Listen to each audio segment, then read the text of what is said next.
Pessoas pegando versículos lá no livro de Deuteronômio e dizendo que Deus falou que quem desobedecesse então receberia pragas e maldições. Mais uma vez, irmãos, a gente não pode pegar a Bíblia e desconsiderar o contexto em que ela foi escrita e para quem ela foi escrita.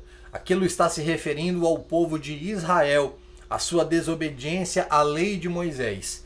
E nós não estamos mais sob a lei de Moisés, a gente está sim sobre a nova aliança e sob as instruções do Senhor Jesus para nós.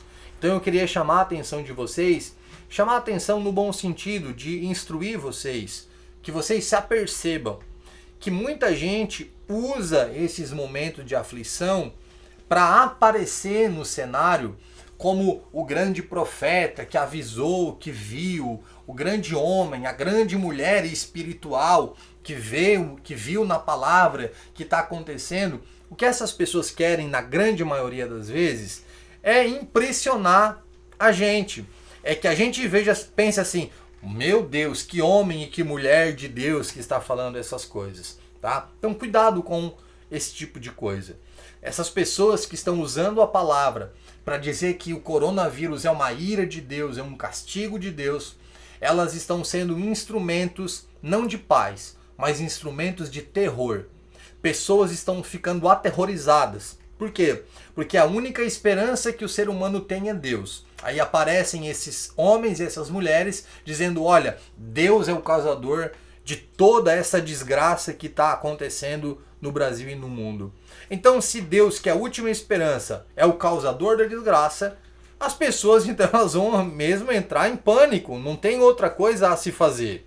Então eu peço para vocês, com muito carinho, que vocês não repassem adiante esse tipo de coisa. Por exemplo, a gente já tem notícia de milhares e milhares de pessoas que contraíram esse vírus e que estão bem, que estão curadas, que voltaram à sua vida ao normal.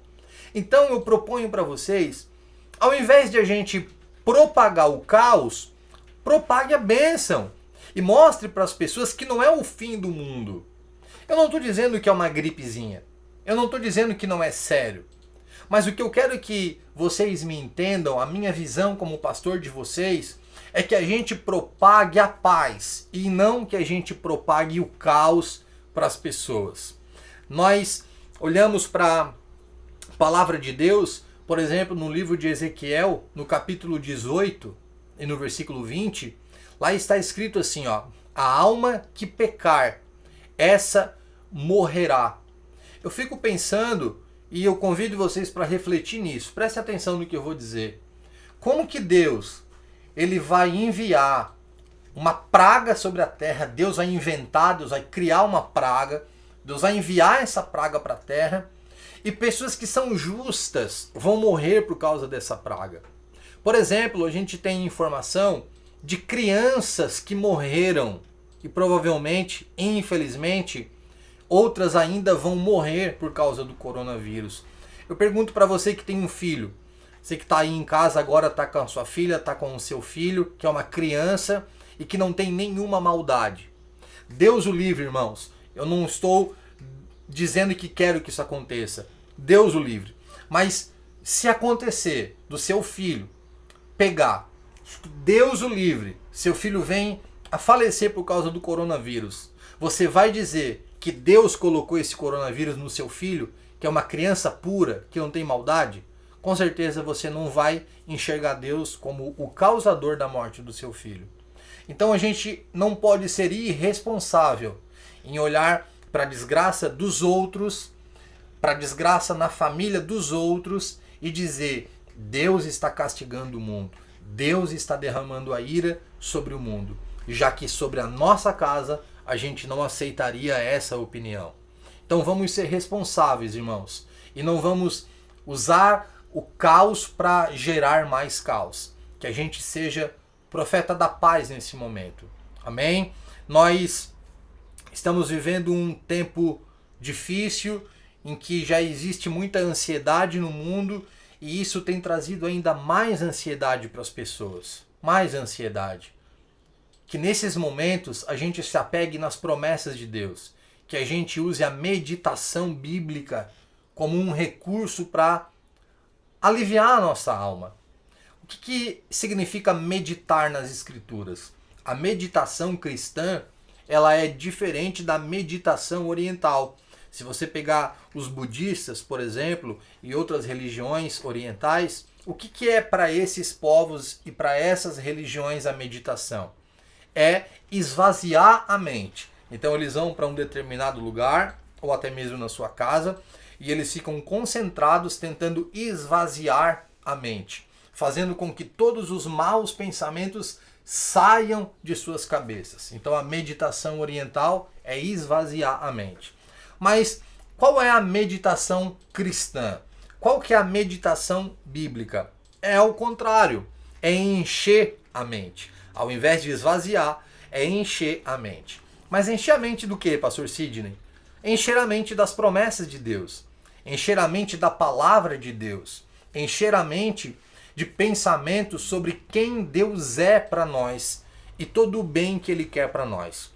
Então, nesses momentos, nesses dias que a gente vai ficar em casa, cumprindo o nosso papel como sociedade, cumprindo essa solicitação dos governos de ficar em casa e se afastar, de se isolar por um tempo, a gente vai fazer a nossa parte, mas enquanto você está em casa, encha a sua mente da palavra, encha a sua mente daquilo que Deus declarou sobre todos nós.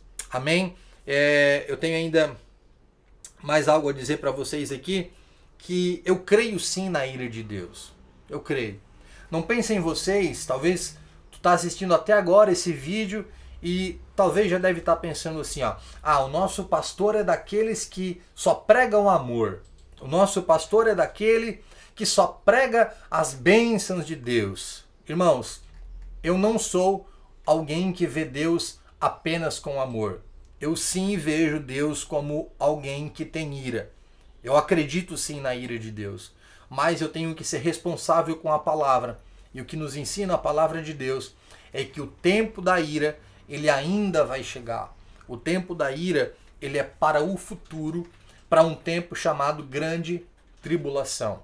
Eu tenho muita vontade no meu coração, um desejo muito grande, de lá na igreja, quando tudo voltar ao normal, fazer um estudo junto com vocês sobre o que vai acontecer no tempo final, na grande tribulação, assuntos que a gente chama de apocalipse.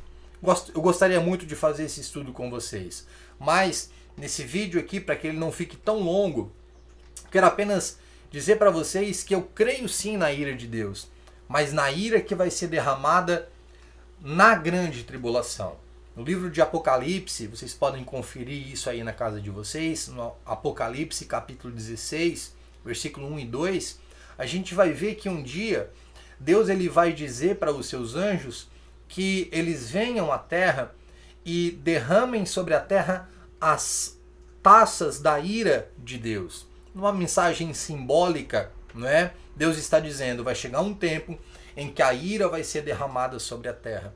Mas quando que essa ira vai chegar? Quando que esse tempo de ira vai chegar?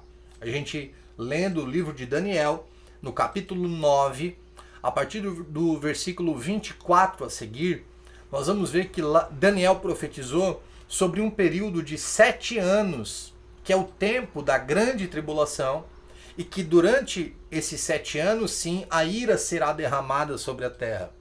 O que ainda diz lá no livro de Apocalipse, ou melhor, no livro de Daniel, capítulo 9, é que essa grande tribulação, esses 7 anos, eles só vão começar depois que surgir um líder mundial e fazer a aliança com as nações. E nós sabemos que esse líder que Daniel profetizou é o anticristo.